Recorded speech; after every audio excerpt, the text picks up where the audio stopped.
Welcome back, friends. Lost Scarf here, and it's time for the newest Kirby's Dreamcast. Here we talk about everything Kirby, from the games to the people behind making Kirby, and the show Kirby Right Back at ya.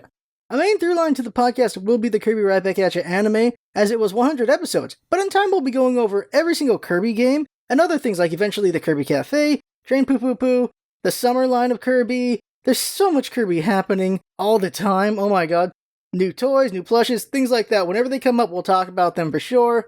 And there's just a lot of things to talk about over the years, and Kirby just keeps getting more popular, so just more content just keeps getting made about Kirby, so it's great. Also, you can follow us on @KirbyDreamcast on Twitter, where we will have occasional tweets about the podcast, and update whenever new episodes come out.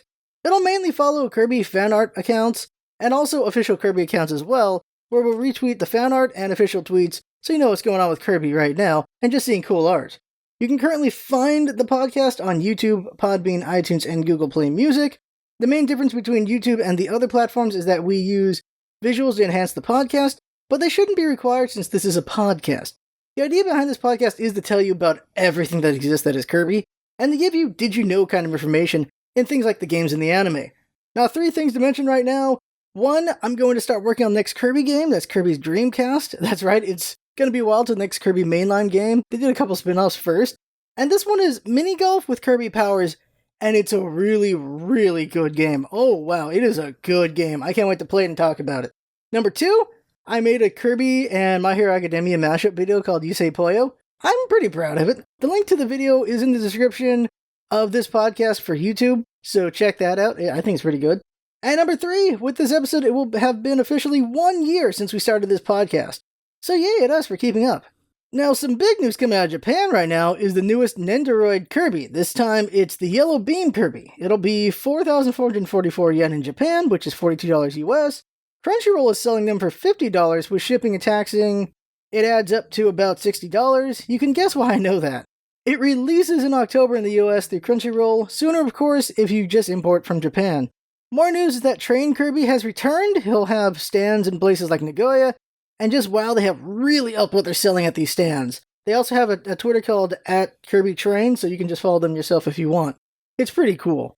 And that's not all, there's one more. There's one more thing. That is Steampunk Kirby.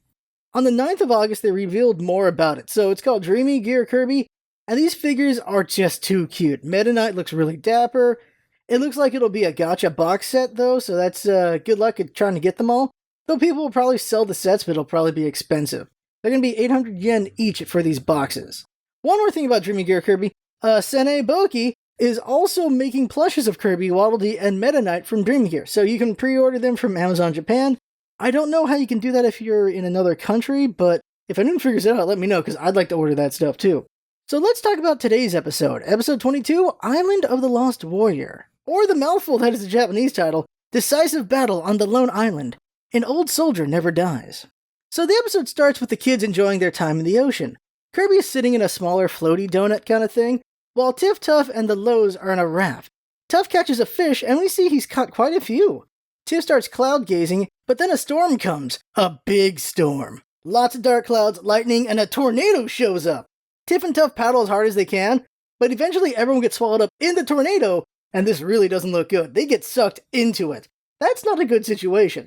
Then the opener happens, which is awesome as always, and after the opener, we see Kirby's floaty is destroyed on the rocks, and the raft is nowhere to be seen. Everyone wakes in the sand, with Kirby being headfirst in the sand. Falala and Fololo pull him out, and he spits out a bunch of sand. So, if they took too long, I don't know what happens there. Does Kirby just absorb all of it, or does he suffocate? Let's hope for the first one. But oh dear there. So now they see they're stranded on an island. If only 3 of them had the ability to fly. Oh good, they start flying. Okay, so you think, okay, they can fly, so they're good. But then we see Falala and Fololo fly up into the air to scout around, and they can't see the mainland anywhere. All they see is ocean in every direction, and that's not good. So they come back down, and, well, there's nowhere to fly to because they don't know which way to go. Tiff and Tuff wonder where the storm came from, and since they're so far away, Tiff reasons they will need their boat to get home. Unfortunately, they find it, and it's dashed against the rocks. Tuff asks Tiff what they're gonna do, and Tiff tries to think of something, but then her stomach starts growling. So they go to look for food. While searching, they find a cave with spiked wood fencing and rocks. So someone's gotta live in this cave for sure. Or something. When they get inside the cave, Tuff sees a fire that just got put out, so that means there's someone nearby. So the kids go outside and call for whoever lives there. Tuff thinks, hey, maybe they went on vacation, but then they hear a rustling in the bushes, and arrows fire out at them. A bunch of arrows just come out of the bush and they get attacked. In the shadows, we see a mysterious figure chasing them as it's shooting more arrows at them. And the kids keep running, and eventually they trip a trap that has a swinging wood spike post come down at them. Luckily, the kids have ridiculous reflexes, and they slide under the trap. This would have murdered them horribly. Arrows are still flying at them, and they trip another trap. And this time, Kirby trips over everyone else and falls into a spike trap. But luckily, Falala and Falalo catch Kirby just before he's horribly impaled. Like an inch away. This reminds me, of course, of the first episode, where Tiff did the same thing, where she fell down a pit and almost died horribly, but Kirby caught her just in time. So it's interesting to see something like that again. After they get out of that hole, big spike logs start flying out and landing at them, and fortunately miss them as well. Tuff gets mad and throws a rock, and he actually hits the target. So good aim there, boy. The figure falls from the tree, and Tuff exclaims that it's a furry meatball. He shouts at them and says he's a Star Warrior named Kit Cosmos, and he won't surrender to anyone, even monsters. Tuff says Star Warrior, and he says he's a sergeant in the Star Warrior force. Tiff then tells him that the war is over, and they lost. But he won't believe her. He can't believe they lost, and calls them monsters again. Funnily enough, right here, Falala and Fololo tell him that he needs glasses if he thinks he sees monsters, but those two are actually monsters created by Enemy, as Fofa. Refer to episode 9, the Fofa factor for the whole story, if you didn't remember that, or if you haven't seen that one. Yeah, Falala and Fololo, they're monsters, and their backstory is quite interesting. It's a fun episode as well. So he says, sure, maybe you guys aren't monsters, but he's totally a monster, and he points at Kirby. Kirby is, of course, confused as he always is, and then he jumps over and grabs Kirby and runs away. The kids give chase, but Kit's too fast. Kirby, by the way, he's just like, huh? He just lets it happen. He's just a confused little boy. That's Kirby for you. So let me tell you about Kit Cosmos. He's an anime-only character. He's a big furry meatball with big eyes and a mouth. He has big old man mustache and a big old man eyebrows going on. He has human-like arms and legs, though, and he has a green army hat with a star on it. And he's voiced by Mike Pollock in the US version and Hiroshi Naka in the Japanese version. Interesting thing about Mike Pollock is he started by being invited by Eric Stewart to be a guest voice on Pokemon. Eric Stewart is the voice of Meta and the Knights, and I don't think I mentioned this before, but wow, Eric Stewart did a lot of things. He was the voice director of Pokemon for the first 6 seasons, and he was the voice of Brock and James. He's also the voice of Seto Kaiba. So, a lot of things with Eric Stewart. So, with Eric Stewart, he got the start from Mike Pollock, and he liked Mike Pollock doing all these other things, and he invited him to do Kit Cosmos and Kirby, and then eventually he ends up becoming Dr. Eggman in Sonic X, and the rest is history. He is the voice of Dr. Eggman in everything since 2003. That's right, if you've heard Dr. Eggman in anything, it's been the same guy the entire time, and that is Mike Pollock. So if you're a Sonic fan, bam, there's his origin story right there. Oh, he's also the voice of the mayor and Samo the bartender in Kirby. Now, the Japanese voice actor has been active since 1980. I don't recognize many of his roles. He's been in a lot of things. He's been in things like Gundam and such. He's also Shibukawa if you're a fan of Grappler Baki. But the one that I know is he's Monkey D. Garp in One Piece. He's done just a ton of things. Now, here's an interesting thing, though. Besides anime, he's also done movies. Dub-overs, though. So he's dubbed over a bunch of American movies in Japanese. He's the voice of M in the James Bond movies. And apparently he's the voice of Robert Picardo in everything he's done that went to Japan. Robert Picardo is the Doctor from Star Trek Voyager, and everything he's done, TV shows or whatever, has been voiced by this guy. It's an interesting thing that you actually learn about other countries, is when they dub over certain American actors, they're the same guy for everything they've done. Like, it's the same thing for, like, Chris Hemsworth in the Marvel movies as Thor. It's one guy who does all of his stuff in that, but he also did him in Men in Black and all the other things as well. It's interesting how that is in other countries. So, the more famous an actor is, the more voice work there is for a certain person in another country. Isn't that interesting? So, back to the show. As the sun sets, the kids run around searching for Kirby. Kit is watching, and he comments that these monsters weren't trained in guerrilla tactics. We then see Kit has tied Kirby to a post, and he plans on executing the poor little boy. He had Kirby muzzled with a handkerchief, and he takes up the handkerchief, and we see that Kirby is sleeping. And by code of honor, it would be wrong to kill a sleeping enemy. So he slaps Kirby awake. Now in the US version, we basically see a bunch of POW stars on the screen, while in the Japanese version, we see what actually happens. Kit slaps him. He physically slaps Kirby like 6 times. This is an odd censorship, but I guess 4Kids didn't want to show Kirby getting slapped, especially with a human hand. But they're okay with all the horrible, deadly things happening to Kirby when he gets hit with those things. Weird call. But maybe there's a regulation here where in the US you can't show a kid getting slapped or something like that. That might be it. I don't know. But besides that censorship, there really isn't much difference between the episodes, really. Aside from musical cues and regional jokes. So, Kit slaps Kirby awake, and Kirby's awake, and then Kit raises his bow and arrow to murder Kirby. Just straight up aims it at Kirby. And all Kirby does is happily wave at Kit, because that's who Kirby is. So Kit's resolve breaks as he wonders if the kids are actually telling the truth. And he decides to give the monster a reprieve, the monster being Kirby. We then get a cute scene of Kirby catching fish by hand underwater, while Kit remarks that the monsters he's fought were a lot more fearsome. The scene ends with Kirby happily giving Kit the fish he caught. Kirby is a pretty talented kid when you think about it. He always is able to do things pretty effectively when he actually does things and isn't standing around confused. We then see Tiff and Tuff fail miserably to catch fish themselves. Like, they do that whole cool where you stand there with your hands out and then you just put your hand in really fast to try to catch a fish. They do that, but they fail. And then they fail, and then they fail, then they get mad at each other, then they fail again, and then they're just splashing the water, not really making any progress. And Kid is watching the whole time, and he angrily jumps out and yells at them for being so bad at it. He then easily catches them some fish, and Tiff thanks him and he tells them to get ready for anti-monster training and leaves. And then Kirby rejoins the party. That night, we see the kids cooking their fish. The kids talk about Kit for a bit about how he thinks he's still in a war. He then dumps water on their fire and says a fire at night will give them away to the enemy. Tuff says they have no more enemies. And Kit just doesn't want to believe that. There's no way they don't have enemies anymore. They're at war. But Tiff comments that they don't have dinner now, and Kit says he's gone weeks without food and that they don't need a luxury like food. Which is, yeah they do. Yeah they do. The next morning we see them do training. He has them do 500 jumping jacks, they do a bunch of push-ups, and everyone but Kirby is struggling to do these exercises, by the way. He then has them learn how to use a bow and arrow. Everyone, unfortunately, is really bad at shooting. Then he has them run on the beach. He just has them do a bunch of training. And in everything we see with this, everyone else is struggling but Kirby. Kirby's having fun, because that's who Kirby is.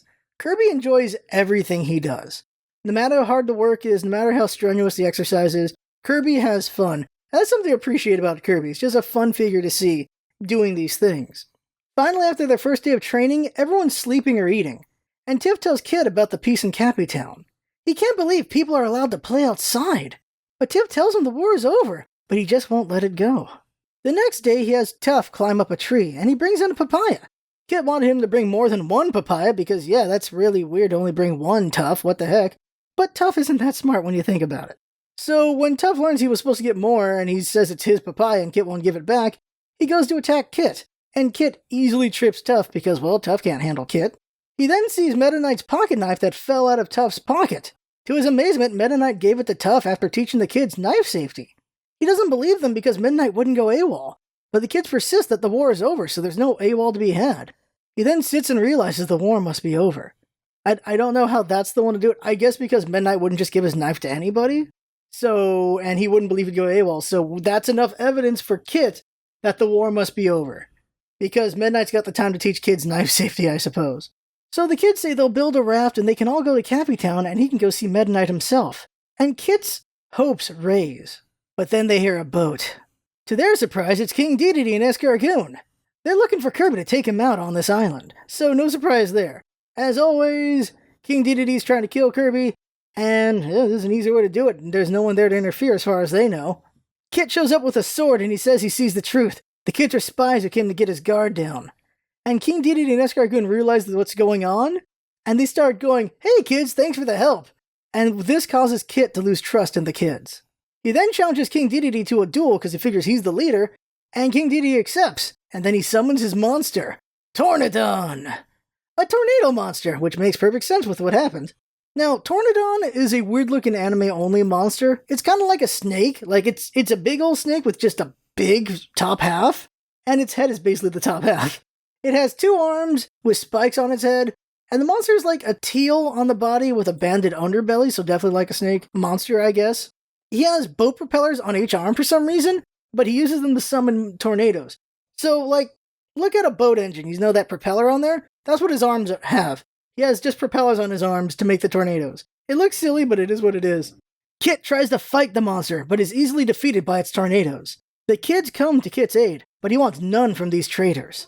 For some reason, Tough thinks he can handle the situation, and he runs up to fight and gets easily owned by the tornado over and over. Tough just keeps getting slapped in the face of the tornado, but he keeps trying to fight, so good for Tough on his tenacity. And for some reason, Kirby just watches this, because sometimes Kirby just doesn't realize he should be helping. He is a little baby after all. The group retreats, but eventually a tree breaks and lands on Kit. The kids try to save Kit, but the tree is too heavy. The tornado is coming closer and closer, and soon it will take them all. Kit tells them that no matter how bad things look or how long the odds are, try to remember what you're fighting for, and think of all the brave Star Warriors who went before you. Kirby becomes resolute and turns around and goes for the suck, sucking in tons of trees. Like lots of trees, holy crap. And eventually the tornado itself gets sucked in by Kirby. We then get Kirby's transformation scene. He jumps in the air and spins a bunch until a tornado forms on his head, and then his headband forms on that. And I honestly expected Midnight to show up right here and explain Kirby's powers to Kit. I really thought Midnight was going to show up, because that's just what he does. Kirby then flies out with his new tornado power and he fights the monster. He spins around a bunch and creates a tornado around himself and hits Tornadon. It slaps the monster back to the ground. Kit wonders what's going on, and Tiff says that according to Meta Knight, Kirby's the newest Star Warrior. And Kit says Kirby might be the one destined to bring peace to the universe. So Kit now has hope again that someday the monsters will be stopped, as he watches Kirby battle this monster. Tornadon gets up and creates a tornado around itself, and we see a tornado battle! Just think about literally just tornadoes hitting each other. That's what's going on here. They go back and forth, they're ramming into each other, they're pushing against each other, they go, Kirby's making progress, Tornadon's making progress, but eventually Tornadon is just too much, and Kirby gets slapped out of his tornado, and he slams into the sand. And it hurts. Definitely looks like it hurts, because Kirby has the X's over his eyes. But then Kirby gets back up and tries again, and this time he hits even harder with a bigger tornado, and ultimately wins the standoff. Kirby then spits out multiple tornadoes, and shreds the monster into dust. It's like, wow, he vaporizes the monster with a tornado. It's always interesting how Kirby uses their own thing against them, and he just shredded this thing to dust. Just wow. King Dedede and Escargoon try to get away, and Kirby then knocks them off their boat with a tornado. The pair end up swimming away from a group of sharks that attack them, so now the kids have a boat. Everyone leaves on King Dedede's boat, while Kit stays behind because this island is his home. He salutes Kirby and tells him to sleep midnight for him. Kirby salutes back. As the boat leaves, the kids tell Kit they'll remember what they learned, and that they'll tell Midnight about him. And then Kirby happily waves, and it's the end. So, Kit Cosmos is a reference to the World War II Japanese soldier who was found on an island years later. The guy didn't surrender until a superior officer came to the island to relieve him of duty in 1974, almost 3 decades after the war ended. This dude had shootouts with the local police of the island and just random people there because he thought the war was still going on. That's kind of a trip that no one would believe him until they had a superior officer come over and get him. That's what happened there. What if that officer was dead? I don't know what would happen at that point. That would be not a good time. So that is episode 22 of Kirby Right Back at Ya Anime. It is in my, bottom 10. It's not the worst episode, but it's not as fun as a lot of the other episodes. There's been some really good episodes. It's a really good anime. The ratio here has been, 10 to 1 on the badness. It's been mostly really, really good. I'm happy with this anime. It's just really good. I'd recommend even now to show this anime. It's just a good anime. Now, as always, you can find us on YouTube, Podbean, iTunes, and Google Play Music. Trying to get us on other platforms. Please, if you listen to iTunes, give us a review. They actually care about that. Also share us with other Kirby fans so more people get to enjoy our content. And that was our newest episode of the Kirby Dreamcast. Next time will be episode 23, which is... this one. It has to do with Dynachick. It's a funnish episode. It's a middle-of-the-pack episode for sure. It's not one of the better episodes, but it's not bad for sure. There's some enjoyment there. And I'll be working on Kirby's Dream Course, and that's going to take a little bit before that one comes out. Should be great to talk about that one. And in the end, I had fun talking, and I hope you had fun watching and or listening, and that's what it's all about, isn't it? Having fun. Thanks for coming by, and see you next time.